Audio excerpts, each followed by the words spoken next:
ദേവിക, എന്ത് ചിന്തിച്ച് നിൽക്കുവാ? ഒന്നുമില്ല ചേച്ചി. ഇന്നിവിടെ നടന്ന ബഹളമൊക്കെ ഓർത്തിട്ട് പേടിച്ച് നിൽക്കുവാണല്ലേ?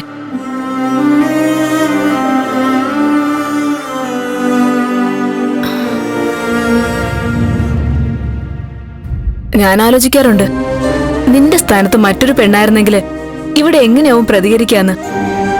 വിട്ടുകൊടുക്കില്ല. അമ്മ ഒന്നു പറഞ്ഞാ 10 അങ്ങോട്ട് പറയും, അല്ലെങ്കിൽ കേസ് കൊടുക്കും, അതും അല്ലെങ്കിൽ സോഷ്യൽ മീഡിയയിൽ പ്രചരിപ്പിക്കും. നീ ഇങ്ങനെ എല്ലാം സഹിച്ച് ആരോടും വഴക്കിന് പോവാതെ ഇങ്ങനെ അങ്ങ് ജീവിക്കുന്നു. അല്ല, ഒരു കണക്കിന് നീ ചെയ്യുന്നതാ കുറച്ചൊക്കെ ശരി. ഇതൊക്കെ സഹിക്കാൻ സാധിക്കുന്നത് ഭാവിയിൽ പല ഘട്ടങ്ങളിലും നിങ്ങളെ സഹായിക്കും. മുരളീട്ടൻ ആന്റിയോട് ആ രീതിയിൽ പ്രതികരിക്കുമെന്ന് ഞാൻ കരുതിയില്ല. പിന്നീട് ഭാർഗവി ആന്റി മാപ്പ് പറയാൻ ചെന്നത് കൂടുതൽ പ്രശ്നമായി. മുരളി കൃത്യമായിട്ട് തന്നെ പ്രതികരിച്ചത്. അമ്മയുടെ മുഖത്ത് നോക്കി ആരെങ്കിലും ഒരാള് ഇത്രയെങ്കിലും പറയണമായിരുന്നു. ഞാൻ നന്നായിന്നേ പറയൂ. പക്ഷെ ഇന്നല്ലെങ്കിൽ നാളെ അമ്മ നിങ്ങളെ അംഗീകരിക്കും, അത് ഉറപ്പാ. ആ ദിവസത്തിന് വേണ്ടിയാ ഞാൻ കാത്തിരിക്കുന്നത്. സ്നേഹത്തിന്റെ വില അറിയില്ല അമ്മയ്ക്ക്. കാരണം അമ്മ സ്നേഹത്തിലല്ല സന്തോഷം കണ്ടിട്ടുള്ളത്, അമ്മയുടെ ഇഷ്ടങ്ങൾ സാധിച്ചിട്ടാ. സ്നേഹിക്കുന്ന മനസ്സുകൾ അമ്മയുടെ ഇഷ്ടത്തിന് വിലങ്ങ് തടിയാണെങ്കിൽ അമ്മ ആ സ്നേഹം മുറിച്ചു മാറ്റും. എനിക്കറിയാതെ. പക്ഷേ നിങ്ങളോട് ഇതുവരെ സാധിച്ചിട്ടില്ല. സമ്മതിക്കരുത്, വിട്ടുകൊടുക്കുകയും ചെയ്യരുത്. മുറിച്ചു മാറ്റാൻ സാധിക്കാത്ത സ്നേഹമാണ് നിങ്ങളുടേതെന്ന് കാണിച്ചു കൊടുക്കണം. ഞാനുണ്ട് നിങ്ങളുടെ കൂടെ. എനിക്ക് മീരയെ കണ്ട് ചില കാര്യങ്ങൾ പറയണം. അതൊക്കെ നന്ദൻ തീരുമാനിക്കട്ടെ. അല്ല, അവൻ മുരളിയെ കാണാൻ പോയിട്ട് വന്നില്ലേ? ഇല്ല. ഓ, അപ്പൊ അവൻ വരുന്നത് നോക്കി നിൽക്കുവാണല്ലേ?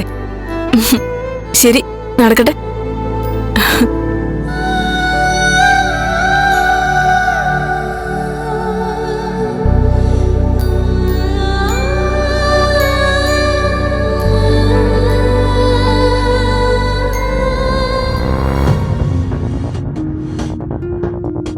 എന്താ അത് വേണോ?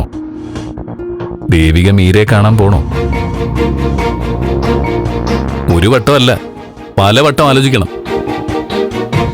എനിക്കത് അത്ര താല്പര്യമില്ല. ഞാനത് സൂചിപ്പിക്കുകയും ചെയ്തു.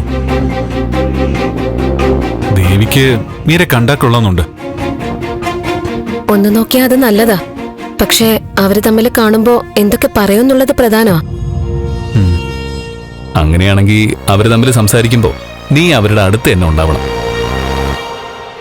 അബദ്ധമൊന്നും ദേവികയുടെ നാവിന്ന് വീണു പോകരുത്. അത് നേരാ. ആരോഗ്യം ക്രമേണ വീണ്ടും കിട്ടിത്തുടങ്ങുന്ന സാഹചര്യ.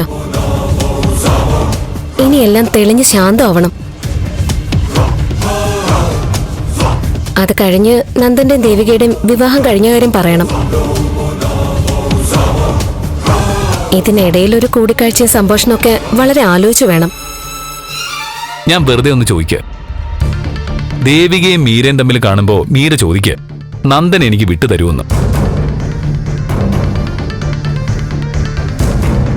ദേവിക എന്തു പറയും? ഹോസ്പിറ്റലിലെ ആ ഒരു അന്തരീക്ഷത്തിൽ മീരയുടെ അവസ്ഥയെ പേടിച്ചിട്ട് ദേവിക ശരിയെന്ന് പറഞ്ഞാ എന്ത് ചെയ്യും? നിങ്ങൾ പറയുന്നത് ശരിയാ. ഒരു ഞാണിമ്മ കളിയാ സംഭവിക്കാൻ പോകുന്നേ.